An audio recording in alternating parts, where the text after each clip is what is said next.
अस्सलाम वालेकुम नाज़रीन, मैं हूं मंसूर अली खान। प्रोग्राम में आपको खुश आमदीद कहेंगे। नाज़रीन, लाहौर के इलाके काना में ट्यूशन सेंटर की इमारत गिरने का हालिया हौलनाक वाक़या कोई आम या नागहानी हादसा नहीं, बल्कि ये उस मुजरिमाना गफलत, इंतजामी मिली भगत और कानूनी खला का मंतकी नतीजा है जिसकी निशानदही समाजी हल्के एक तवील अरसे से कर रहे थे।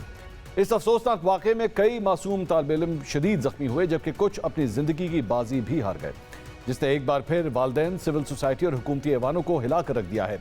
यह अलमिया महज एक इमारत के मलबे में तब्दील होने का नहीं, बल्कि उन संगीन खामियों का मुंह बोलता सबूत है जो हमारे गली मोहल्लों में कायम तालीमी मराकज़ में जड़ पकड़ चुकी हैं। इस हादसे के फ़ौरन बाद रवायती तौर पर पंजाब हुकूमत की तरफ से वाक़े की तहकीकात के लिए खसूसी कमेटी कायम की गई। जिम्मेदारान के खिलाफ कार्रवाई का आगाज़ हुआ और ट्यूशन सेंटर्स के लिए सख्त SOPs बनाने के अलावा एक हंगामी सर्वे का ऐलान भी किया गया। इसी दौरान पंजाब हुकूमत की जानिब से यह दावा भी सामने आया कि लाहौर के 3500 निजी स्कूलों के लिए अब बिल्डिंग फिटनेस सर्टिफिकेट हासिल करना लाजमी होगा, जो बज़ाहिर एक मुस्बत कदम नजर आता है। मगर सबसे बड़ा मसला यह है कि जब भी ऐसा कोई बड़ा हादसा पेश आता है तो हुकूमत की तरफ से उसी तरह के बुलंदबांग दावे और वक्ती इक़दाम किए जाते हैं जो वक्त गुजरने के साथ ही सर्द खाने की नज़र हो जाते हैं। नाज़रीन, हुकूमत के इन दावों के बरक्स तल्ख हकीकत यह है कि पंजाब में निजी ट्यूशन सेंटर्स, कोचिंग अकेडमियों और दीगर गैर रस्मी तालीमी इदारों को बाकायदा ज़ाब्ते में लाने के लिए तैयार किया गया मुजवज़ा बिल मुतल्लिका कायमा कमेटी की मंजूरी मिलने के तकरीबन 10 माह बाद भी इल्तवा का शिकार है। अफसोसनाक अमर यह है कि इसी दौरान पंजाब असम्बली के दर्जनों इजलास मुनक़िद होने के बावजूद इस अहम तरीन बिल को अब तक हतमी गौर खोज और मंजूरी के लिए असम्बली के एजेंडे में शामिल तक नहीं किया गया। यही वो तजाद है जो कई संजीदा सवालात को जन्म देता है। क्या काना के वाक़े के बाद पंजाब भर के ट्यूशन सेंटर्स और निजी तालीमी इदारों का शफाफ सर्वे वाकई मुमकिन हो पाएगा? और सबसे अहम सवाल यह है कि पंजाब में मासूम बच्चों के तहफ़्फ़ुज़ को यकीनी बनाने और इन निजी तालीमी इदारों को रेगुलेट करने वाला ये मुजवज़ा बिल अब तक मंजूर क्यों नहीं किया जा सका? नाज़रीन, इसी मामले में मज़ीद बात करेंगे। तर्जुमान पंजाब हुकूमत कौसर काज़मी साहब इस वक्त हमारे साथ मौजूद हैं और हमें ज्वाइन कर रहे हैं हम न्यूज़ के नुमाइंदे उमर सदीक साहब। उमर, सबसे पहले मैं आपके पास आना चाहूँगा, ये बताइएगा ये जो अफसोसनाक वाक़या काना में पेश आया था, सबसे पहले तो इसके डेथ टोल के बारे में बताइएगा कि अब तक कितने बच्चे जाँ बहक रिपोर्ट हो चुके हैं, ज़ख्मी कितने हैं, सबसे पहले ये बताइए, उसके बाद मैं मज़ीद सवालात आपसे करता हूँ। जी बिल्कुल मंसूर साहब, 30 जून को लाहौर के इलाके कहना में ये वाक़या जो है वो पेश आया था। ट्यूशन सेंटर की छत जो है वो गिर गई थी। एक घर के अंदर जो 2-2.5 मरले का घर था उसके अंदर जो है जो ट्यूशन सेंटर चल रहा था और उस ट्यूशन सेंटर की छत गिरने की वजह से 14 बच्चे जो हैं वो जाँ बहक हुए थे और 6 बच्चे जो हैं वो ज़ख्मी हुए थे। अब 14 बच्चे जो जाँ बहक हुए वो हॉस्पिटल में पहुंचाए गए। कहना का जो टीचिंग हॉस्पिटल था और उस हॉस्पिटल में मेडिकल की जो सहूलियात थी वो एक अलग कहानी है कि वहाँ पर डॉक्टर मौजूद नहीं थे। एक डॉक्टर जो है वो वहाँ पर मौजूद था, उसके साथ दीगर जो तिबी इमदाद की सहूलियात थी वो वहाँ पर जो है वो कम दिखाई दे रही थी। वालदैन की जानिब से हमें ये शिकायत जो है, जब हम हॉस्पिटल पहुँचे, ये हमें जो है वो वालदैन की जानिब से लगाई गई शिकायत। और 6 बच्चे जो जख्मी थे उनमें से 5 बच्चों को फौरी तौर पर जो है वो तिबी इमदाद देकर घरों को रवाना कर दिया गया था और एक बच्चे को जो है वो वज़ीर जो सेहत हैं ख्वाजा सलमान रफ़ीक उनके विजिट के बाद जो है वो चिल्ड्रन हॉस्पिटल शिफ्ट किया गया और अगले दिन उस बच्चे को भी जो है वो घर भिजवा दिया गया। और जिस ट्यूशन सेंटर, जहाँ पर ट्यूशन सेंटर चल रहा था, जो खतून वहाँ पर टीचर थी, उनको जो है वो बाद में जनरल हॉस्पिटल भेजा गया और आज उन्हें भी हॉस्पिटल से जो है वो डिस्चार्ज कर दिया गया है। और उसके बाद इस वाक़या, जैसे ये वाक़या होता है, हुकूमत की जानिब से ऐलानात शुरू हो जाते हैं, वज़रा के कैमरों के आगे दौरे शुरू हो जाते हैं, हॉस्पिटल हो या कहना जहाँ पर ये वाक़या पेश आया। हुकूमत की जानिब से जो बच्चे जाँ बहक हुए उनके वालिदैन के लिए इमदाद का ऐलान किया जाता है। वज़रा की जानिब से ये कहा जाता है कि लाहौर में जो ट्यूशन सेंटर्स इलीगल चल रहे हैं, जो रजिस्टर्ड नहीं हैं, घरों के अंदर बने हुए हैं, उनके खिलाफ जो है एक्शन लिया जाएगा। हुकूमत की जानिब से मुकदमा दर्ज करवा दिया जाता है और आज भी उस मुकदमे में जो है वो जिस घर में ट्यूशन सेंटर चल रहा था उन तमाम भाइयों को और मिस्त्री को जो है वो पुलिस की जानिब से हिरासत में लिया गया। उस खतून टीचर से जो है वो तफ्तीश की गई और जो वो अफराद हैं वो आज भी जो है वो पुलिस की हिरासत में हैं। और अब बात की जाए, अगर ट्यूशन सेंटर वहाँ पे चल रहा था तो मंसूर साहब, लाहौर में ये एक अफसोसनाक चीज़ है कि अगर हम गली मोहल्लों में विजिट करें तो 2-2, 3-3 मरले के घरों में जो है वो ट्यूशन सेंटर बने हुए हैं और उस ट्यूशन सेंटर की उनके हालात ये हैं कि उनको रेगुलेट करने के हवाले से महकमा स्कूल एजुकेशन या पंजाब में कोई कानून ही नहीं है, और उस इमारत की क्या हालत है, उस इमारत के अंदर कितने बच्चे ज़ेरे तालीम हैं, और उस इमारत वो किसी भी वक्त जो है वो किसी हादसे का शिकार हो सकती है। इस हवाले से आज तक जब वाक़े से पहले हुकूमत की जानिब से, महकमा तालीम की जानिब से कोई एक्शन ही नहीं लिया गया और कोई सर्वे ही नहीं किया गया। और कान्हा में जब वाक़या पेश भी आया तो जिस डिपार्टमेंट को सबसे ज्यादा एक्टिव नजर आना चाहिए था वो डिपार्टमेंट कान्हा वाकये पे सबसे कम एक्टिव नजर आया। ना हमें कान्हा वाकये के बाद वजीर तालीम का वहां पर कोई विजिट दिखाई दिया, ना महकमा स्कूल एजुकेशन डिपार्टमेंट को कोई अफसरान जो है वहां पर मौजूद थे। बस एक खानापुरी के लिए कह दिया गया कि जी सर्वे किया जाएगा। अब सर्वे का मेरा एक सवाल है, अगर हमारे साथ यहाँ पर पंजाब हुकूमत के तर्जुमान है, 2008 के बाद से अब 2026 है, कोई 15 साल तकरीबन बनते हैं, 12 साल तो नून लीग की हुकूमत रही है, अगर हम पीटीआई के 3 साल निकाल भी दें। उस दौरान जो है वो ये ऐसे सर्वे क्यों नहीं किए गए? ट्यूशन सेंटर्स को रेगुलेट करने के हवाले से कोई कानून, कोई बिल जो है वो क्यों नहीं बनाया गया? क्या हम लोग, हमारी हुकूमतें जो हैं या हमारे डिपार्टमेंट जो हैं वो किसी साने का इंतजार करते हैं कि किसी के 14 मासूम बच्चे जाँ बहक हो जाएं, फिर हमारी हुकूमत एक्टिव नजर आए, फिर कैमरों के आगे वुज़रा के दौरे दिखाई देंगे, फिर डिपार्टमेंट की जानिब से ऐलानात शुरू किए जाएं? उमर, इसके ऊपर जरा मुझे जवाब लेने दीजिए। कौसर काज़मी साहब ने भी आपकी ये सारी गुफ्तगू सुनी है। कौसर साहब, this is actually shameful, I have to use the word shame, कि आपकी हुकूमत जो है वो 2008 से मुख्तलिफ अदवार के अंदर पंजाब के मामलात को संभालती रही है। लैपटॉप स्टूडेंट्स के अंदर बांटने के हवाले से जो है ये आप लोगों का पसंदीदा मशगला रहा है, लेकिन जो बेसिक कानून साजी है, जो बेसिक चीज़ें, बेसिक एसेंशियल जो चीज़ें मुहैया होनी चाहिए इन बच्चों को, वो नहीं होती हैं। देन दिस इंसिडेंट हैपन्स और उसके बाद जो है इधर जाओ उधर भागो, संभालो इसे, कानून लेकर आओ। ये इसका रिजल्ट तो नहीं है सर? बिस्मिल्लाहिर्रहमानिर्रहीम, अल्लाहुम्मा सल्ली अला मुहम्मदिन व आले मुहम्मद। मंसूर, ये हमारे जो रिपोर्टर हैं भाई, इन्होंने तो बिल्कुल एक चार्ज शीट आपके सामने पेश कर दी। जिस रात ये वाक़या होता है ना जी, हॉस्पिटल्स के हवाले से बता रहे हैं कि वहाँ पे डॉक्टर नहीं था। जब हम गए तो हमने लवाइकीन से बात की तो वो बड़े परेशान नज़र आ रहे थे। आप यकीन करें कि हमारे हेल्थ मिनिस्टर वहाँ पे मौजूद थे। वाक़े के फ़ौरन बाद इंतज़ामिया वहाँ पे मौजूद थी, अस्पतालों को हिदायत कर दी गई थी। हाँ, वो एक बच्चा जो है वो चिल्ड्रन हॉस्पिटल गया, फिर वहाँ से अगले दिन भेज दिया गया। भाई उसका चेकअप करना था ना, मतलब वो चोट की सूरत में कोई अंदरूनी चोट तो नहीं। जब ये सारा जायजा हो गया, इस तरह के कोई शवाहिद नहीं मिले तो घर ही भेजा जाता है। अस्पताल में बेवजह मरीजों को नहीं रखा जाता। हाँ, ये है कि उस हादसे की सूरत में ये जो सानिया हुआ लाहौर का, गली मोहल्लों के अंदर मंसूर हुकूमत सोती नहीं है। कोई भी हुकूमत हो, चाहे किसी भी सूबे में हो, वो आपको पता होगा, बाजी के घर कुरान पढ़ने बच्चा जा रहा है, बाजी के घर बंदा ट्यूशन पढ़ने जा रहा है, बाजी के घर हम बच्चों को भेज रहे हैं। तो ऐसी छोटी छोटी जगहों के ऊपर हर मोहल्ले में आपको ये चीज़ें नजर आएंगी। हाँ, ये नहीं है कि हुकूमत, ज़रा आप, इन्होंने नून का हवाला दे दिया, आप ज़रा रिपोर्टर को कहें ज़रा डिग आउट करें ना। ये जो बुजदार दौर था ना, इसके अंदर जिस तरीके से बगैर रजिस्ट्रेशन के स्कूल चलते रहे, किसी ने पूछा नहीं, कोई मामला नहीं हुआ, अब ऐसी सूरत हाल नहीं है। नहीं, कौसर साहब, hold on Kausar, hold on. मैं कौसर साहब, अपने क्वेश्चन की फ्रेमिंग में मैंने आपको कहीं पे ये नहीं कहा कि जनाब पाकिस्तान तहरीक इंसाफ ने बड़ा कुछ किया और आपने कुछ नहीं किया। Did you see me actually commenting on them? मैंने उनके बारे में तो बात ही नहीं की, मैं तो आपकी परफॉर्मेंस के बारे में बात कर रहा हूं। नहीं, मैं जिस तरीके से आपके रिपोर्टर जो आपके थे मंसूर, उन्होंने एक पूरा तज्जिया दे दिया है। मैं भी रिपोर्टर रहा हूं, रिपोर्ट इस तरह नहीं किया जाता जिस तरह कहा जा रहा है जी हम वहां गए, हमें फलान है, ये चले आपकी राय है, तज्जिया नहीं बनता ना। आपकी राय है, हम तज्जिया नहीं देते, हम खबर देते होते हैं ना। कौसर साहब, आपकी राय है, आपकी राय, आपको इख्तलाफ करने का हक है, हम आपके इख्तलाफ का एहतराम करते हैं। लेकिन ये जो अभी थोड़ी देर पहले आपने बात की कि जनाब बुजदार साहब के दौर में क्या हुआ, मैं आई एम नॉट आस्किंग कि मैं बुजदार साहब आपसे बेहतर थे आपके दौर से या खराब थे, मैं तो ये डिबेट है ही नहीं। मैं तो आपकी हवाले से बात कर रहा हूं ना कि आपके दौर में ये हादसा होता है, 14 बच्चे जाँ बहक होते हैं, और उसके बाद मुझे अभी आपने थोड़ी देर पहले बताया कि जी बाजी का जो है वो कुरान मजीद पढ़ाने का सेंटर खुलता है, बाजी जो है वो ट्यूशन देती हैं। बाजी को रेगुलेट करने के लिए आपने अब तक क्या किया है? सवाल ये है कि आपने वो कानून साजी की है क्या? 10 माह से वो बिल आपके पास पड़ा है कि बाजी को आप रेगुलेट कर सकें? मंसूर, मैं अभी आपको बताता हूं जी, 744 इदारों को नोटिस सर्व हुए हैं जी, और 167 स्कूल को सील करने का जो है वो सिफारिश की गई है। मतलब ये अब ये क्या, हेल्थ एंड सेफ्टी के हवाले से पूरी दुनिया के अंदर ये कानून है कि देखा जाता है, चाहे वो प्राइवेट स्कूल्स हो, सरकारी स्कूल्स हो, वहां पे हेल्थ एंड सेफ्टी के रूल्स को मलहूज़ खातिर रखा गया है या नहीं रखा गया।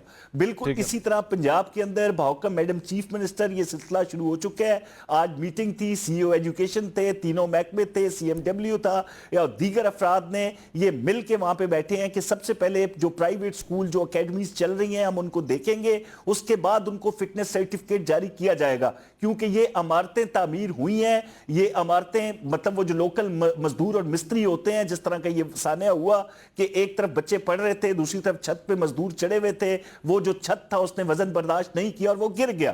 ताकि इस तरह का मामला कोई सर्टिफाइड कोई इंजीनियर्स हो, कोई इस तरह के मामलात जब बताए जाएंगे बिल्डर्स की तरफ से कि ये हमने बनाई है, स्कूल ओनर्स हो चाहे प्राइवेट है, वो बताएंगे कि ये इंजीनियर्स थे, इनकी तमाम तर मशावरत के बाद ये बिल्डिंग तमाम तर हेल्थ एंड सेफ्टी को सामने रखते हुए तामीर हुई है, तो उसको फिटनेस सर्टिफिकेट दिया जाएगा। ये किया है मैडम चीफ मिनिस्टर हुकूमत पंजाब ने। मतलब 744 स्कूल्स और 167 को बंद करने का जो हुक्म सादर हुआ है, तो इस पर हम काम कर रहे हैं। अगर ये कह दिया जाए कि हुकूमत बेखबर है, वो कुछ नहीं कर रही, वहां पे ये हो गया, लोग तड़प रहे थे, तो ऐसा नहीं है। ये एक दिल चीर देने वाला सानिया था हर साहिब औलाद के लिए, और हुकूमत वाले भी साहिब औलाद हैं, हमारे भी बच्चे हैं, आपके भी बच्चे हैं। ये कोई छोटा हादसा नहीं था जिसके बाद किसी भी किस्म की लापरवाही का सोचा भी जा सके। हम इस पे अमल कर रहे हैं। पहले मरहले में स्कूल्स हैं, अकेडमीज हैं, प्राइवेट सरकारी, उसके बाद ये मोहल्ले में बाजी और ये ट्यूशन सेंटर्स, पारा, इनको भी देखा जाएगा और इनको भी जो है हर लिहाज से इनकी जो फिटनेस है, जो हेल्थ एंड सेफ्टी है, उसको देख के इनको सर्टिफिकेट्स और रजिस्ट्रेशन की जाएगी इनकी। जी मैं लास्ट क्वेश्चन, उसके बाद मैं उमर के पास जाऊंगा। कौन साहब, आज मैं सिर्फ अपनी आगाही के लिए, आज अगर किसी ने अपने मोहल्ले में ट्यूशन सेंटर खोलना हो, उसको आपकी परमिशन की ज़रूरत नहीं है, वो अपनी मर्जी से सिर्फ ऐलान कर दे, वर्ड ऑफ माउथ दे दे, व्हाट्सएप पे मैसेजेस भेज दे कि जनाब यहाँ पे जो है ट्यूशन सेंटर खुल गया, अपने बच्चे भेजना शुरू कर दें, उसको आपकी तरफ से कोई इजाज़त की ज़रूरत तो नहीं है ना? Is that correct?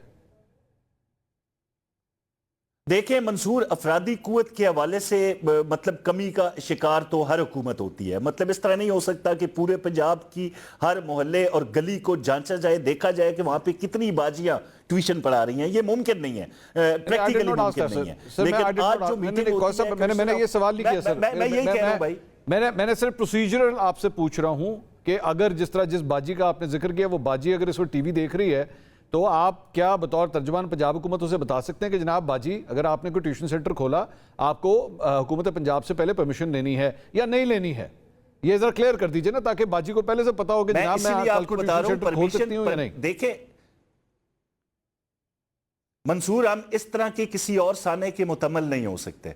ये मुमकिन नहीं है कि इन मोहल्ले के छोटे छोटे घरों को बगैर किसी ज़ाब्ते कानून के इजाज़त दे दी जाए। जो मीटिंग्स हो रही हैं, एजुकेशन मिनिस्टर्स हों या महकमा तालीम या लोकल असिस्टेंट कमिश्नर्स हों, लोकल इंतज़ामिया हो, ये तमाम शोबे मिल के इस चीज़ को इसको मुमकिन बनाया जाएगा कि मोहल्ले के अंदर कोई किसी ऐसी जगह पर दोबारा कोई ट्यूशन सेंटर खुलता है तो लोकल इंतज़ामिया जो वहाँ पर होगी वो उसको देखेगी। अगर तो वो ख़तरनाक इमारत है तो उसका सदेबाब किया जाएगा। ये इस सतह पर पंजाब हुकूमत अब काम करने जा रही है। कोई लापरवाही कौसर साहब किया जाएगा, मतलब कर रही है भाई कर रही है या किया सर कर रही है या किया जाएगा से मुराद ये है कि आज की तारीख में 6 तारीख को जब मैं आपसे ये शो रिकॉर्ड कर रहा हूं, आज कोई ऐसी कानून साजी नहीं है जो एक शख्स को ये बाउंड करे कि उसको आपसे किसी लाइसेंस की, किसी रजिस्ट्रेशन की जरूरत है। Is that correct?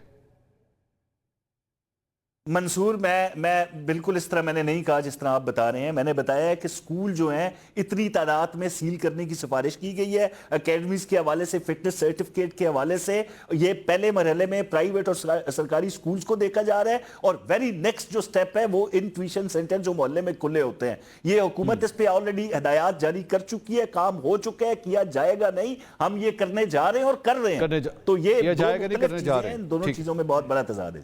Okay Umar, मुझे आपसे थोड़ी सी रहनुमाई चाहिए इसमें कानून साजी इस मामले के हवाले से जो कौसर साहब फरमा रहे हैं। क्या ऐसा ही है कि अभी उसके ऊपर काम हो रहा है और ये करने जा रहे हैं? क्या ये जो कुछ कौसर साहब फरमा रहे हैं ये करेक्ट है? आज बिल्कुल कौसर साहब के साथ बसद एहतराम के साथ मैं ये पूछना चाहूँगा कि 744 स्कूलों को बिल्कुल नोटिस जारी हुए आज 160 से ज्यादा स्कूलों को बंद करने का हुक्म दे दिया गया। लेकिन ये कब किया गया? जब 14 मासूम बच्चे जो हैं वो जाँ बाक हो गए। और इसमें हम आपको एक और बात बता दें कि अभी जो नोटिस जारी हो रहे हैं ये निजी स्कूलों को जारी हो रहे हैं, या वो ऐसी अकेडमीज जो किसी बड़े अदारे के ज़ेरे इंतजाम जो है वो चल रही हैं। वो ट्यूशन सेंटर्स जो गली मोहल्लों में चल रहे हैं, उनके हवाले से अभी तक हुकूमत हो, महकमा तालीम हो या दीगर इदारे हों, उनके पास कोई मैकेनिज्म नहीं है। और कानून की जो बात करते हैं, 10 महीने पहले एक कानून हुकूमती रुकन ने जो है वो बिल पेश किया पंजाब असेंबली में। 13 मई को वो बिल जो है वो पेश किया गया 2025 में। उस बिल, उसके बाद जो है वो उसके 2 महीने बाद ही उस बिल पर जो है वो कायमा कमेटी ने मंजूरी दे दी, मगर 10 माह से वो बिल जो है वो दोबारा असेंबली में पेश नहीं हुआ। अगर बिल अपने मफाद के लिए हुकूमत के वो 1 और 2 दिन में पेश होता है, उसकी मंजूरी भी हो जाती है। लेकिन जहां पर बच्चों की जान का मामला है, बच्चों की हिफाजत का मामला है, वो बिल जो है वो 10 महीने से हुकूमती रुकन का वो बिल है और वैसे ही पेंडिंग है। अब महकमा तालीम की जानिब से सर्वे किया जा रहा है, लेकिन उस सर्वे में ताहाल महकमा तालीम का यह कहना है कि जो गली मोहल्लों में ट्यूशन सेंटर्स हैं वो उस सर्वे में शामिल नहीं है। निजी स्कूलों का सर्वे किया जा रहा है। और अब मानसून का सीजन है, बारिशें हैं, स्कूलों की बिल्डिंगें जो है वो खतरनाक हैं, कुछ स्कूलों में फर्नीचर मौजूद नहीं है। मेरा कोसर साहब से ये सवाल है, वो बता दें कि लाहौर में कितने सरकारी स्कूल है जहां पर तमाम तर सहूलियात जो है वो मौजूद हैं। और हमें यह भी बता दिया जाए, क्योंकि हुकूमत की तरजीहात जो है वो शायद हमें ये लगता है कि तालीम नहीं है। इस दफा बजट जो है वो तालीम का 7% कम कर दिया गया। मुझे सवाल करने दें। वैसे मैं ऑन रिकॉर्ड यहाँ पे लाना चाहूँगा कि जो वज़ीर तालीम है पंजाब के नाज़रीन, हमने उन्हें भी इस प्रोग्राम के लिए दावत दी थी, लेकिन मसरूफियात की वजह से वो आज ये प्रोग्राम अटेंड नहीं कर सके। कौसर साहब, आप जवाब दीजिएगा उमर जो अभी क्वेश्चंस रेस कर रहे हैं। Go ahead please. देखें, उमर ने अभी फिर ये बात की कि भाई वो जो लोकल ट्यूशन सेंटर्स हैं उनके हवाले से खस्ता हाल हैं, बच्चों का भी हादसा हुआ है। हमने इस पूरे मामलात में वालदैन से भी गुजारिश की है। ये नहीं हो सकता, सबसे ज़्यादा तहफ़्फ़ुज़ अगर बच्चे को मिल सकता है तो अपनी माँ अपने बाप से मिलता है, रियासत के साथ साथ। इस बात को कोई बंदा इस बात से इनकार नहीं कर सकता। अगर आप मोहल्ले के अंदर देख रहे हैं कि कोई बाजी पढ़ा रही है और वहाँ पे उनके घर के हालात ये हैं, तो खबरदार अपने बच्चों को वहाँ पे ना भेजें, इस तरह की लापरवाही ना करें। दूसरा कि हम कोई काम नहीं कर रहे, मैंने अभी आपको कहा कि लोकल जो असिस्टेंट कमिश्नर्स हैं उनको ये हिदायत जारी हो चुकी हैं कि मोहल्ले गाँव के अंदर इस तरह के मामलात को आप लोकल सतह पे देखें और इसका सदेबाप करें। तो ये नहीं कि हुकूमत बेखबर है भाई।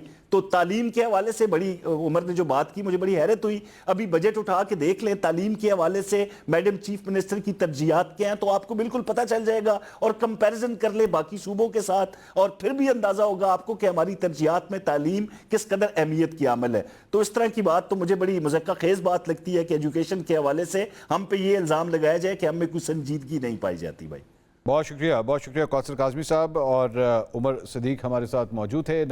काना के अंदर जो एक अफसोसनाक वाक़या पेश आया था, हुकूमत इसके ऊपर कितनी संजीदगी से गौर कर रही है कानून साजी के हवाले से, और जो सर्विस हो रहे हैं उसके बारे में कौसर काज़मी साहब हमें तफसीलात से आगाह कर रहे थे। एक ब्रेक लेंगे। ब्रेक के बाद ईरान और अमेरिका का मामला। डोनाल्ड ट्रंप का ये कहना है कि वो हैरान हो गए कि आयतुल्लाह खamenei के जनाजे में इतने अफराद रो रहे थे। शायद डोनाल्ड ट्रंप ने पूरे सिनेरियो को ही गलत तरीके से जज किया है। मामला कहाँ तक जा रहा है, और इस्लामाबाद का भी जिक्र आ रहा है कि शायद अगली टॉक्स जो हैं वो इस्लामाबाद में होंगी। इस पर बात करते हैं ब्रेक के बाद। हमारे साथ रहिएगा। ब्रेक के बाद एक बार आपको फिर खुशामदीद कहेंगे। नाज़रीन, मशरिक़ वस्ता की बदलती हुई सूरत हाल ने इस वक्त आलमी सियासत के ऐवानों को हिला कर रख दिया है और पूरी दुनिया की नज़रें इस वक्त तेहरान और वाशिंगटन पर जमी हुई हैं। ईरान के सुप्रीम लीडर आयतुल्लाह खamenei की वफ़ात और उनके जनाजे पर उमड़ने वाले सोगवारों के तारीखी रश ने जहां पूरी दुनिया को हैरान कर दिया, वहीं अमरीकी सदर डोनाल्ड ट्रंप भी अपनी हैरत ना छुपा सके। लेकिन इस बदलती सूरत हाल के बीच तेहरान और वाशिंगटन के दरमियान पर्दे के पीछे एक ऐसा पेचीदा सफारती खेल शुरू हो चुका है जिसका मरकज़ पाकिस्तान है। इस्लामाबाद मफाहमत की याददाश्त की सूरत में सामने आने वाले 14 निकाती फ्रेमवर्क ने दुनिया को एक आर्जी सुकून का सांस लेने का मौका दिया है। स्विट्ज़रलैंड में 21 जून को तय पाने वाले इस मुआहदे के तहत 60 दिनों के लिए फौजी कार्रवाइयाँ तो रोक दी गई हैं। इस पूरे आलमी बहरान में पाकिस्तान एक इंतहाई संजीदा और बड़े खिलाड़ी के तौर पर सामने आया है, जिसने दोनों फरीकैन को एक बेस पर बिठाया। अरब मीडिया के मुताबिक अब सबकी नज़रें 11 जुलाई पर हैं, जब इस्लामाबाद में तकनीकी मुज़ाकरात का अगला बड़ा दौर होने जा रहा है। इस अहम बैठक में ईरान के जौहरी प्रोग्राम, इक़्तिसादी पाबंदियों के खात्मे और लबनान में जंगबंदी जैसे बड़े और अधूरे मामलों पर हतमी फैसले की कोशिश की जाएगी। लेकिन ये कहानी इतनी सादा नहीं है। इजराइल इस मुआहदे की शदीद मुखालफत कर रहा है और उसकी तरफ से आने वाले सख्त पैगाम बता रहे हैं कि तनाव अभी कम नहीं हुआ। आज एक और अहम पेशरफ्त हुई जिसमें हमास ने तकरीबन 20 साल बाद गजा में अपनी हुकूमती इंतजामिया तहलील कर दी है। सवाल यह है कि क्या पाकिस्तान की सफारती कोशिशें मशरिक़ वस्ता को मुस्तकिल अमन की तरफ ले जा पाएंगी या फिर ये सिर्फ चंद दिनों की आर्जी खामोशी है। और अगर ये मुज़ाकरात नाकाम हुए तो क्या सदर ट्रंप के बकौल अमरीका एक बार फिर काम मुकम्मल करने के लिए फौजी ऑप्शंस का रास्ता अपनाएगा। सफारतकारी की इस बिसात पर अब अगला कदम क्या होगा। नाज़रीन, मज़ीद सवालात के जवाब हासिल करने की कोशिश करेंगे। इस वक्त तज्ज़ियाकार और जर्नलिस्ट अनस मलिक हमें ज्वाइन कर रहे हैं ईरान से। डोनाल्ड ट्रंप का ये कमेंट और इसके साथ साथ ये मुज़ाकराती अमल किस तरफ जा रहा है, उन्हीं से बात करेंगे। अनस, सबसे पहले तो बताइएगा, आपने ये जो आखिरी रसूमात थी आयतुल्लाह खamenei की, इसे आपने अटेंड किया। सबसे पहले तो ज़रा मुझे इसका एक रैपअप दीजिएगा, उसके बाद मैं मज़ीद सवालात करता हूँ। क्या मनाजिर आपने देखे, लोगों के जज्बात कैसे थे, इस पर ज़रा बात कीजिएगा सबसे पहले। बहुत बहुत शुक्रिया मंसूर साहब for having me on the show. देखें, मैं गुज़िश्ता 4 रोज़ से तेहरान में मौजूद हूँ और 4 रोज़ से ये जो आखिरी रसूमात का सिलसिला है, जुम्मे से ये शुरू हुआ। पहले फॉरेन डिग्निटरीज आए, उसके बाद हफ्ते को मुसल्ला इमाम खुमैनी जिसे कहते हैं, वहाँ पर एक बहुत बड़ी मॉस्क है, वहाँ पर इनका जस्तिखाकी रखा गया, पब्लिक के लिए खोला गया। और फिर इतवार की सुबह एक बहुत बड़ा इज्तिमा था। तिल धरने की जगह नहीं थी और बहुत बड़ा इज्तिमा था, इतना बड़ा कि तकरीबन 7 लाख लोग जो हैं वो बताया जा रहा है कि उन्होंने सिर्फ मेट्रो के जरिए, जो तेहरान की मेट्रो सिस्टम है उसके जरिए सफर किया। मुख्तलिफ ममालिक से लोग आए थे, तकरीबन 100 के करीब ममालिक से लोगों को इनवाइट किया गया था, डेलीगेशंस को इनवाइट किया गया था। 70 के करीब ममालिक से लोग आए। सैयद अब्बास अरागची ने उनका शुक्रिया अदा किया ओवरऑल। और आज जो आखिरी जिसे कहते हैं अलविदाई फ्यूनरल प्रोसेशन था, अलविदाई जुलूस था, और वो 19 किलोमीटर का उसका रूट था। जहां मैं खड़ा हूं, मेरे अक़ब में आज़ादी स्क्वायर है और जो जहां से बॉडी आई थी वो इमाम खुमैनी के मुसल्ले से वो तकरीबन 19 किलोमीटर के रूट था। और 19 किलोमीटर में बिल्कुल जिस हद तक ताहते नजर आपको सिर्फ सर ही सर नजर आते थे और लोगों में गुस्सा वो सबसे ज्यादा नजर आता था। किसी एक शख्स का बिछड़ने का ऐसा एहसास जो था वो हमें नजर आ रहा था। कल जब नमाज़ जनाजा हो रही थी तो ना सिर्फ लोग बल्कि जो लोकल जर्नलिस्ट थे, ईरानी जर्नलिस्ट जो हमारे साथ मीडिया सेंटर बनाया गया था एक एलिवेशन के ऊपर थे, वो वहां पर जो जर्नलिस्ट मौजूद थे वो भी आंसुओं से फूट के रो रहे थे कि एज इफ कि उनका अपना कोई बिछड़ा गया है, उनसे छीन लिया गया है। तेहरान की तकरीबन 9 करोड़ की ईरान की तकरीबन 9 करोड़ की आबादी है, 90 मिलियन की आबादी है। और उस 9 करोड़ की आबादी में का जो 60% है उन्होंने आयतुल्लाह अली खामनेई को ही अपना आयतुल्लाह देखा था।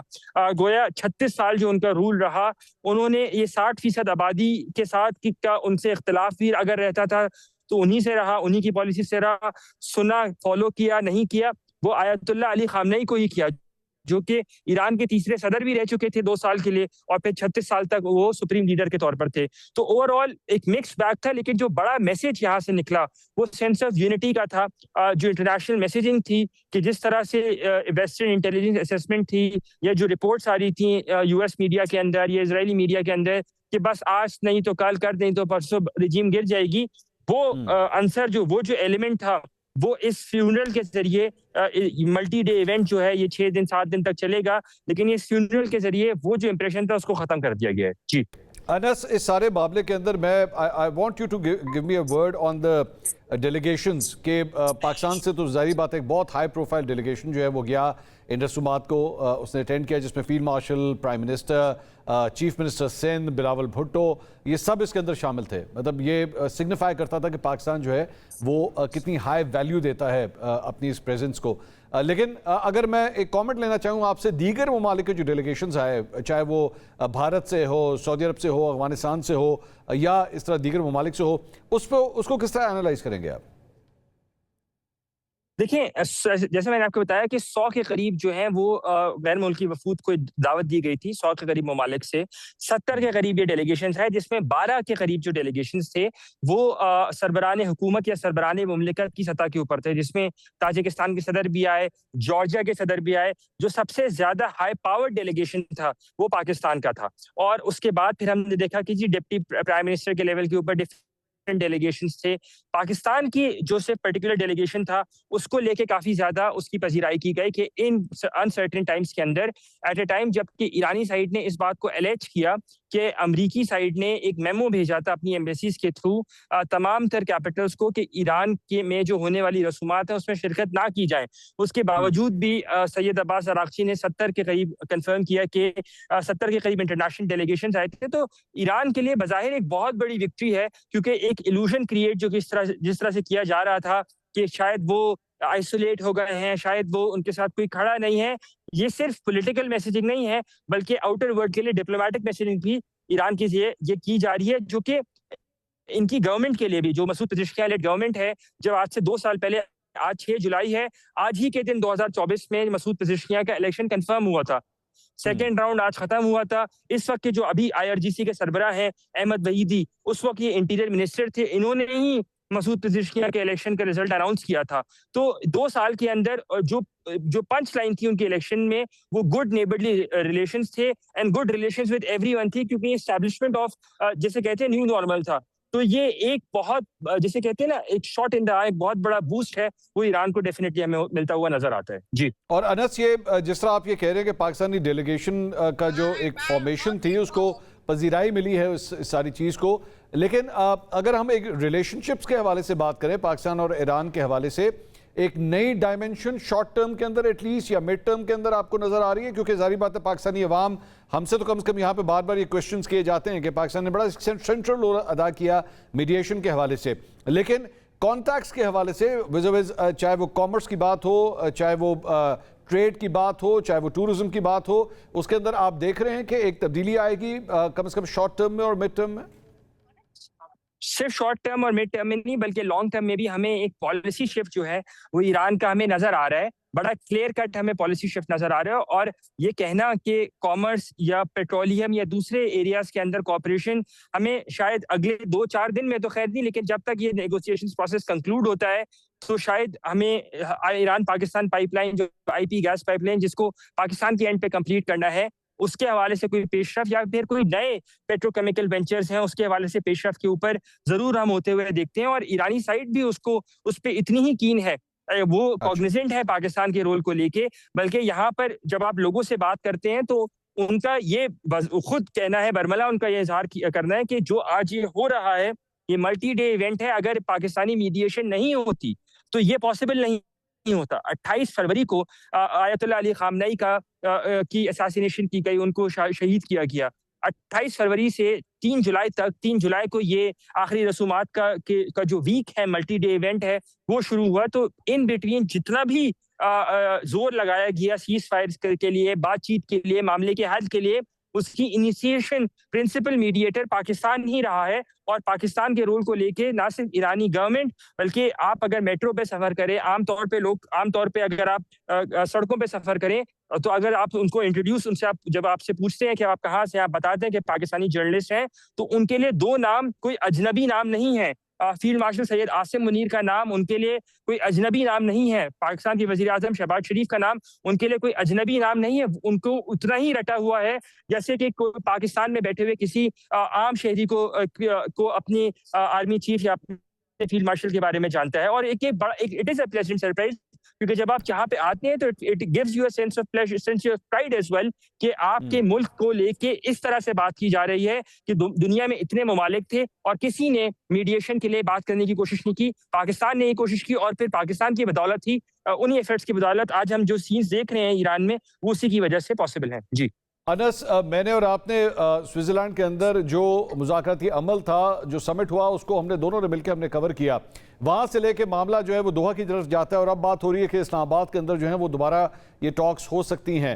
ये बताइए कि अगर हम स्विट्ज़रलैंड से चलना शुरू करते हैं तो आपके ख्याल में चीज़ें पहले से बेहतर हुई हैं, वहीं पर स्टैंड स्टिल है, या एक्चुअली एक स्टेप पीछे चली गई हैं मुज़ाकराती अमल के हवाले से?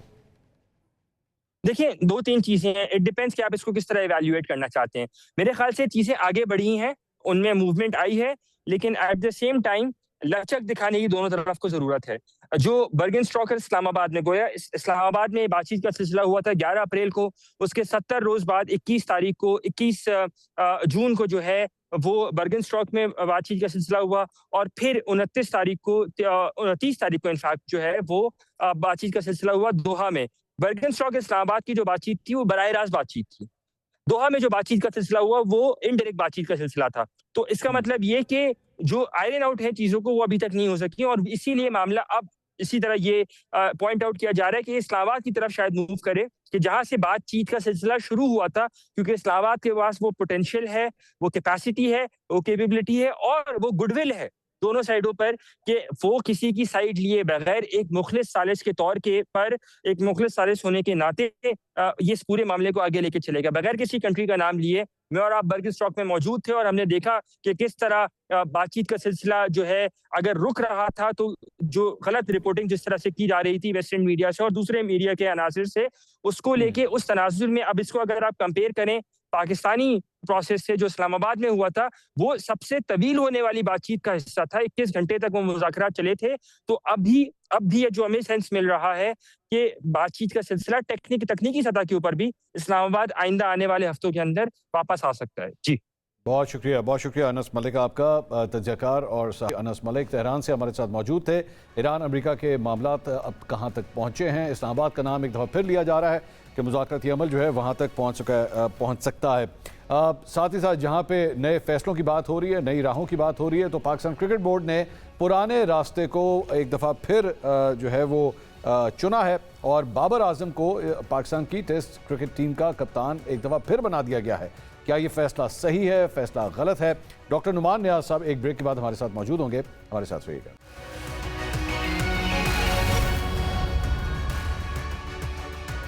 ब्रेक के बाद फिर आपको खुशामदीद कहेंगे। नाज़रीन, जब किसी फिल्म के डायरेक्टर को अपनी कहानी की नाकामी का डर हो, पुराने हीरो को वापस ले आता है ताकि सारा मलबा उस पर डाला जा सके। पाकिस्तान क्रिकेट बोर्ड इस वक्त बिल्कुल यही स्क्रिप्ट लिख रहा होगा। 2017 में मिसबाहुल हक के जाने के बाद से हमारी टेस्ट कप्तानी एक ऐसी म्यूजिकल चेयर बन चुकी है जिसका म्यूजिक बंद ही नहीं हो रहा। मोहम्मद हफीज़, अजहर अली, सरफराज अहमद, मोहम्मद रिजवान, बाबर आजम और शान मसूद समेत 6 कप्तान इन एंड आउट हो चुके हैं। लेकिन सवाल यह है कि क्या अब दोबारा बाबर आजम को हॉट सीट पर बिठाने से हमारी टेस्ट क्रिकेट में बेहतरी आ पाएगी? इसी तसलसल में बोर्ड के फैसलों का तजाद देखिए कि पहले सऊद शकील को नायब कप्तान बनाया गया, फिर सलमान अली आगा को यह आर्म बैंड सौंप दिया गया। लेकिन जब एक लॉन्ग टर्म सक्सेशन प्लान बनाने की बारी आई तो हम घूम फिर कर वापस उसी बाबर आजम पर आ रुक गए जहां से चले थे।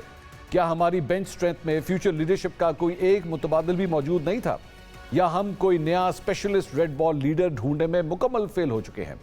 बात सिर्फ मुतबादिल क़यादत के फुकदान तक महदूद नहीं, बल्कि हैरत तो बोर्ड की उस पॉलिसी पर है कि अभी कल तक जिस बाबर आजम को वाइट बॉल फॉर्मेट का गैर मौसर खिलाड़ी कहकर अंडर प्रेशर किया जा रहा था, जिनका ग्राफ गिराने में कोई कसर नहीं छोड़ी गई, अब अचानक उन्हें टेस्ट टीम की कमांड दे दी गई है। क्या पीसीबी का ये यू टर्न वाकई क्रिकेट की बेहतरी के लिए है, या ये सिर्फ अपनी हालिया इंतजामी नाकामियों पर पर्दा डालने और फेस सेविंग की एक क्लासिक स्ट्रैटेजी है? अब चैलेंज ये है कि पाकिस्तान की टीम वर्ल्ड टेस्ट चैंपियनशिप के पॉइंट्स टेबल पर इस वक्त सबसे नीचे है और सामने वेस्ट इंडीज, इंग्लैंड, श्रीलंका और न्यूजीलैंड के खिलाफ होम एंड अवे इंतहाई मुश्किल सीरीज मौजूद है। ऐसे में क्या इस टीम में टॉप 3 में फिनिश करने का पोटेंशियल बाकी बचा है? यह भी हकीकत है कि बतौर कप्तान बाबर आजम का बैटिंग ग्राफ शानदार रहा और उन्होंने अपनी कप्तानी में 10 टेस्ट मैचेस भी जितवाए। लेकिन क्या वो शाहीन, नसीम, हसन अली और नुमान अली जैसे फ्रंट लाइन बॉलर्स के बगैर एक बिल्कुल नए और नातजुर्बाकार बॉलिंग अटैक के साथ मैदान मार सकेंगे? क्या ये बाबर आजम का नया इम्तिहान है, या बोर्ड ने एक बार फिर अपनी नुकामी छुपाने के लिए कुर्बानी का बकरा तैयार कर लिया है? इसी मामले पे मजीद बात करेंगे। डॉक्टर नुमान नियाज साहब, क्रिकेट एक्सपर्ट और तज्जियाकार, इस वक्त हमारे साथ मौजूद हैं। डॉक्टर साहब, बहुत शुक्रिया आपने हमारे लिए वक्त निकाला। बाबर आजम एक दफ़ा फिर टेस्ट क्रिकेट टीम के कप्तान बन गए। आज खुश हैं आप, उदास हैं या सरप्राइज हैं? Yeah, I'm absolutely surprised और Mansoor, to be honest, I'm appalled कि हमें समझ नहीं आ रही। बाबर को जब क्रॉस 3 फॉर्मेट्स पहले भी कप्तान बनाया गया था, उस वक्त वो प्रोलिफिक और टेरिफिक फॉर्म में था और yes he is a generational batsman जो उस वक्त था, लेकिन कप्तान वो कभी भी अच्छा नहीं था।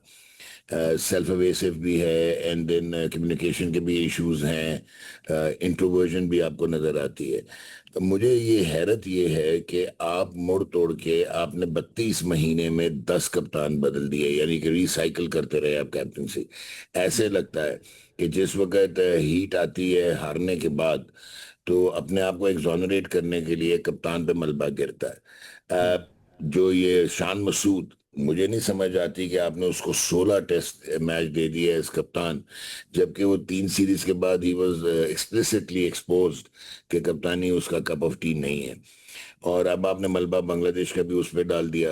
16 में से 12 जो है टेस्ट हारने की, आकिब जावेद सब खुद आके कहते हैं टेलीविजन पे कि 12 टेस्ट हारा शान मसूद है, 4 आकिब जावेद जीते थे क्योंकि उन्होंने अंडर प्रिपेयर्ड पिचेस बनाई थी और उनकी इनोवेशन थी जो कि स्पिन कंड्यूसिव पिचेस बना के वो जीते। तो Babar Azam, I personally feel, I hope कि he has thought about it, क्योंकि वो उस अब करियर की उस स्टेज पे अभी वो लग रहा था कि फॉर्म में आया है इन बांग्लादेश, जो एक टेस्ट मैच वो खेला। तो आपने वेस्ट इंडीज में 2 मैचेस खेलने हैं, 3 आपके इंग्लैंड में है। इंग्लैंड में पाकिस्तान हिस्टोरिकली तो बहुत बेहतर परफॉर्म करता रहा है, लेकिन क्या ये बॉलिंग अटैक हमारा सस्टेन कर पाएगा? बहुत सारे डॉक्टर साहब एक एक करके चलते हैं, एक एक करके चलते हैं। आपने अभी जो शान मसूद के हवाले से कहा कि जनाब वो 12 टेस्ट हार गया था, उसके बाद जाके आपने डिसीजन लिया, लेकिन ऑब्वियसली यहाँ पे डिबेटेबल बात होती है ना कि जनाब ये भी कहा जाता है कि भाई अभी तो स्टार्ट ही हुआ था। मतलब इसके ऑपोजिट साइड पे अगर डिबेट आएगी वो ये था कि जनाब अभी तो स्टार्ट हुआ था, मौका तो दें, ग्रूम तो होने दें, इतनी जल्दी अपना फैसला तब्दील कर दिया तो वो करें तो गलत, 12 के बाद करें तो गलत, तो जाएं किधर डॉक्टर साहब? देखें, बात सुने, सबसे पहले तो बड़ा क्लियर है कि कप्तान आप हमारे यहाँ पाकिस्तान में इवन हिस्टोरिकली आप कप्तान यहाँ अपने स्टार को बनाते हैं या प्रोलिफिक जो परफॉर्मेंस दे रहा था उसे बनाते हैं, और बाबर आजम भी इसी चीज का नतीजा था। आप लोग कभी भी ये नहीं सोचते कि कप्तानी में लीडरशिप चाहिए, टैक्टिक्स चाहिए, आपको स्ट्रैटेजी चाहिए। और आप ये देखें कि अनफॉर्चुनेटली आप अपना ओवर रेट पे आप पेनल्टीज लगवाते रहे हैं मुसलसल। सो ये भी कप्तानी की बात आती है ना। तो आपकी बात में वो ठीक है कि आप कहेंगे कि टाइम नहीं दिया, लेकिन आपके पास चॉइसेस क्या हैं? आपने कौन से कप्तान, अभी भी आपने वाइस कैप्टन नहीं बनाया, तो यार वाइस कैप्टन क्यों नहीं बनाते? आप अप्रेंटिस क्यों नहीं डेवलप करते? और आपने बाबर आजम को अगर दोबारा कप्तान बनाना था तो आपने बाबर आजम को पहले हटाया क्यों था? ठीक, simple as that. So I personally feel मैं इसका काउंटर आर्गुमेंट देता हूँ ना कि उसको हटाया क्यों था। चले मैं इसको अगर इस पर्सपेक्टिव से ले लें कि जनाब चले देर आए दुरुस्त आए, वो इसके लिए एक और मुहावरा भी होता है, शाम का वो सुबह का भूला अगर शाम को घर वापस आ जाए तो उसे माफ़ कर देना चाहिए। तो इस तरह बहुत सी ऐसी एग्जांपल्स हैं जिसमें कहा जा सकता है चलें जी आपने बीच में एक्सपेरिमेंट्स कर लिए and now you got to see कि नहीं भाई वही सबसे बेस्ट है, हमारे पास इसके अलावा और कोई ऑप्शन नहीं है। देखिए मंसूर, आपकी बात सही है, चले मान लेता हूँ मैं आपकी बात, चले मैं एडमिट करता हूँ, मैं कंसीड कर लेता हूँ। मुझे आप एक चीज समझाएं, बाबर का रिकॉर्ड काफी मीडियोकर है एज कैप्टन, वो ठीक है, इन हालात में शान से खैर बहुत सुपीरियर है, 50% उसका रिकॉर्ड बनता है। लेकिन आपने जो एक हर टीयर पे ग्रूम होकर आया हुआ लड़का था जो कि कप्तानी करता हुआ आया था और उसको प्रॉपर पता था क्रिकेट का और क्रिकेट सावी था और वो भरपूर परफॉर्म कर रहा था, वो था उस वक्त साउथ शकील। तो आपने उस वक्त उसको बनाया नहीं। अब तो चले वो अनफिट था, और secondly unfortunately he has lost his form. वो भी कवा चला हंस की चाल अपनी भी भूल गया, वो T20 की क्रिकेट में उसने थोड़ी स्किल उसकी फर्क पड़ा है अब। So that is again important, but I personally feel कि सुबह का भूला शाम का भटका शाम को घर आने वाली बात नहीं है। You were paupers, you had no choice, आपके पास कोई था ही नहीं। यहाँ आप शान के साथ कंटिन्यू करते और वो अब आपके लिए बर्डन बनता जा रहा था, जिस तरह की कप्तानी बांग्लादेश में स्पेशली हुई। डॉक्टर साहब फिर आपके पास चले, मैं और आप इस बात पे तो एग्री करते हैं कि उसका शान का जाना जो है वो तो बनता ही बनता था, क्योंकि वो शान के साथ काम नहीं हो रहा था, वो मैं और आप इस पे एग्री करते हैं। तो फिर इसके अलावा हमारे पास क्या चॉइस थी? ऑब्वियसली आपके you have to go to the senior lot, और सीनियर लॉट में ऑब्वियसली बाबर माने आप माने या मैं ना मानूं बेशक, लेकिन ही इज़ अ सुपरस्टार, उसकी एक कमर्शियल वैल्यू भी है, उसको लोग उस एक्सपर्ट्स उसको इस निगाह से देखते हैं। आपके पास और चॉइस क्या है इसके अलावा? इसी सिलेक्शन कमेटी तो नहीं मैं कहूंगा, बट आकिब जावेद ने ऑन एयर ड्रॉप किया था, कमरान गुलाम को खिलाया था, बाबर को ड्रॉप किया था टेस्ट मैच से। ठीक है, आपने ये कहा था कि उसके मसाइल हैं, स्ट्राइक रेट्स के मसले हैं and nobody is bigger than the game, और आपने उसको ड्रॉप किया। उसके बाद डिड यू रियलाइज कि बाबर का अनफॉर्चुनेटली जब वो कप्तानी से हटा, जो उसके एक्सटर्नल प्रॉब्लम्स थे वो इंटरनलाइज हुए, और वो साफ नजर आ रहा था कि he was terribly out of form. 32 पिछले टेस्ट मैचेस में 450 है, कोई 100 नहीं है, हालांकि बाबर के कैलिबर का जो बैट्समैन है। अभी अगर वो आपको do you need Babar brilliant batsman और डू यू नीड समबडी के मीडियोक्रिटी में वो आपको कप्तानी कर रहा हो मजबूरी में? तो आई पर्सनली फील कि बाबर के लिए इतना आसान नहीं होगा।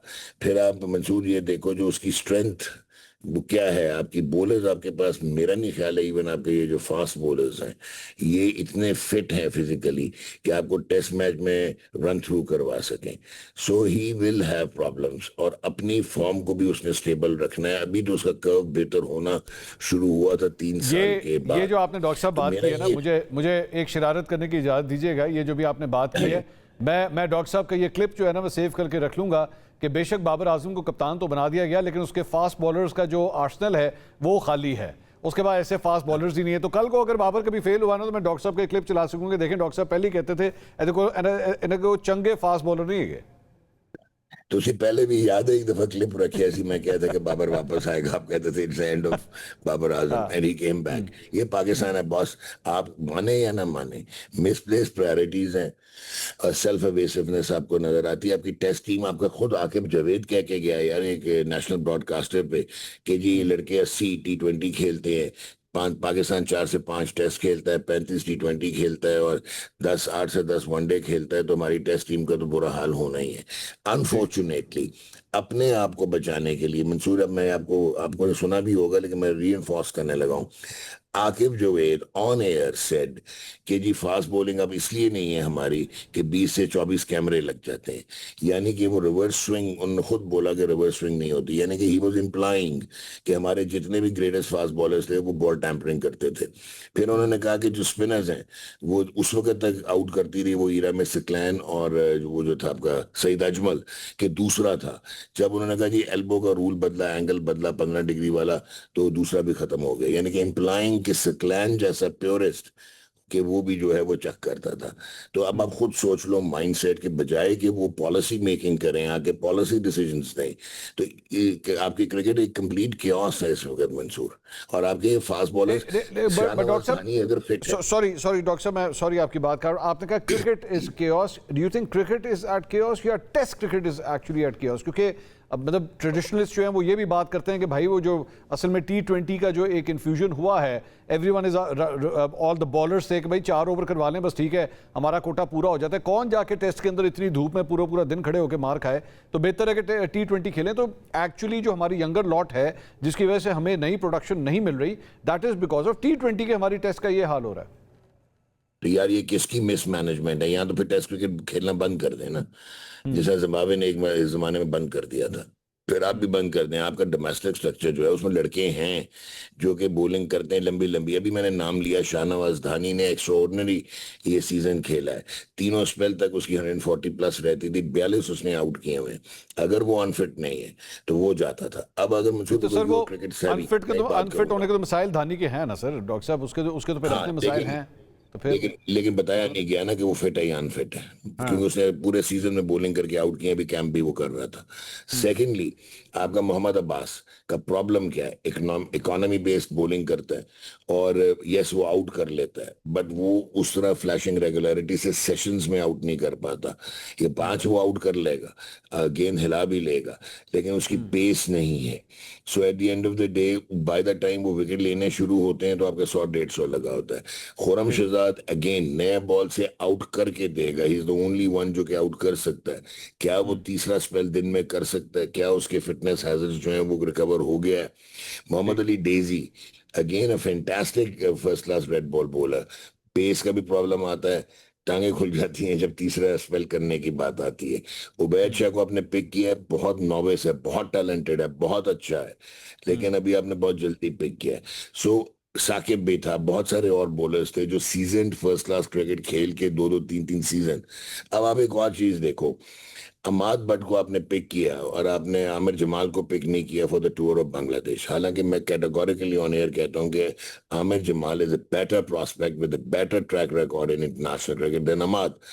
88 आउट करके आ रहा था 2 सीजन्स में, बांग्लादेश में बगैर खिलाए आपने उसको फारिग कर दिया और अब आमिर जमाल आ गया। Either you were wrong then और यू रॉन्ग नाउ। देन आप विकेट कीपिंग में देखें कि नंबर 2 चल रहा था, जिसको अपने पाकिस्तान ए की कप्तानी भी करा दी, सारा कर दिया, रोहेल नजीर। लेकिन अब वो नंबर 3 हो गया क्योंकि Ghazi Ghori is a favourite. Ghazi is again a very good option, but आप प्रायोरिटाइज किसको कर रहे हैं? आप करियर्स को, अच्छा नुमान अली को किस बेसिस पे आपने ड्रॉप कर दिया? अली उस्मान ने आउट किए हुए, आपके पास ऑप्शन था, ठीक है, मेरिट पे आ गया, नुमान को आपने ड्रॉप किया। साजिद ने 6 आउट किए हुए इस सीजन में फर्स्ट क्लास क्रिकेट में, कोई 60-70 की उसकी एवरेज है। Why is he going then? So बहुत ज्यादा आपको डायकॉटमी नजर आती है मंसूर, क्लैरिटी नजर नहीं आती। और मैं आपकी और बात डॉक्टर साहब 100% endorse करता हूं। जी जी जी, प्लीज प्लीज बात पूरी endorse कीजिए। करता हूं। मैं आपकी बात 100% इंडोर्स करता हूं कि T20 क्रिकेट ने माइलेज खत्म कर दी है। और आपकी माइलेज नहीं होती बॉलर्स की, उनकी फिटनेस वो ट्रेन नहीं करते, वो सिर्फ 4 ओवर्स के लिए आके करते हैं, और डॉक्टर उनकी साहब, वो जो रेपिटेशन है डॉक्टर वो नहीं साहब होती। Sorry to cut you, last question and this is very important, क्योंकि जाहिर बात है हमने आपका ये क्लिप भी सेव करना है। Your prediction for the upcoming series, what do you think about Pakistan prospects? देखें, ऑनेस्टली स्पीकिंग, अगर तो शान मसूद कप्तान होता ना तो आई वुड हैव सेड कि यार वो तो ही हैज गॉन बॉन्कर्स, या 5 के 5 कैसे आ जाएंगी। लेकिन अगर मैं अब देखूं, वेस्ट इंडीज में आपको दिक्कत होगी क्योंकि West Indies team is coming up, उनके कुछ प्लेयर्स बहुत ही एक्स्ट्राऑर्डिनरी खेल रहे हैं, और वेस्ट इंडीज में थोड़ी मुश्किल कंडीशंस होती हैं। लेकिन इंग्लैंड में एक तो आपने अच्छा परफॉर्म किया, और ये इंग्लैंड की टीम काफी ब्रिटल है, तो मेरे ख्याल में it is not going to be a whitewash like situation. Pakistan with even with this team, if better led, should be able to produce certain good results, but series win, that looks a little unlikely. दोनों जगह पे ठीक। Doctor Numan नियाज़ साहब हमारे साथ मौजूद थे, cricket expert. Test cricket के हवाले से बाबर आजम की एक दफ़ा फिर बतौर कप्तान वापसी हुई है, लेकिन जाहिर बात है पाकिस्तान क्रिकेट बोर्ड के इस हालिया इकदाम के ऊपर भी जो है वो सवालात उठ रहे हैं कि पहले जब वो कप्तान थे तब उनके ऊपर एतराज़ात हुए, उसके बाद एक्सपेरिमेंटेशन होती रही, मुख्तलिफ कप्तान जो है वो अपॉइंट करते रहे, और अब अल्टीमेटली फिर बाबर आजम के पास जो है वो वापस कप्तानी आ गई। क्या पहले गलत फैसला था उनको हटाने का, या अब गलत फैसला है उन्हें दोबारा लगाने का? और दूसरी बात ये कि पाकिस्तान के अंदर जाहिर बात है यहाँ पे जो प्रेशर डेवलप होता है, जब भी कोई टीम का कप्तान बनता है तो उसके बाद एक हार के बाद जिस किस्म का प्रेशर, चाहे वो मीडिया की तरफ से हो, फैंस की जानिब से हो, वो कप्तान उसको अपने कंधों पे महसूस करता है। तो क्या बाबर आजम अब इतने मैच्योर हो चुके हैं बतौर एक सीनियर खिलाड़ी कि उस प्रेशर को वो बर्दाश्त कर सकें? और जो 2 बड़ी सीरीज़ सामने खड़ी हैं, क्या पाकिस्तान एक दफ़ा फिर टेस्ट क्रिकेट में अपना नाम जो है वो रोशन कर पाएगा? That is the $1 million question. नाज़रीन, प्रोग्राम से अब तक के लिए इतना ही। कल आपसे दोबारा मुलाकात होगी। अल्लाह हाफ़िज़।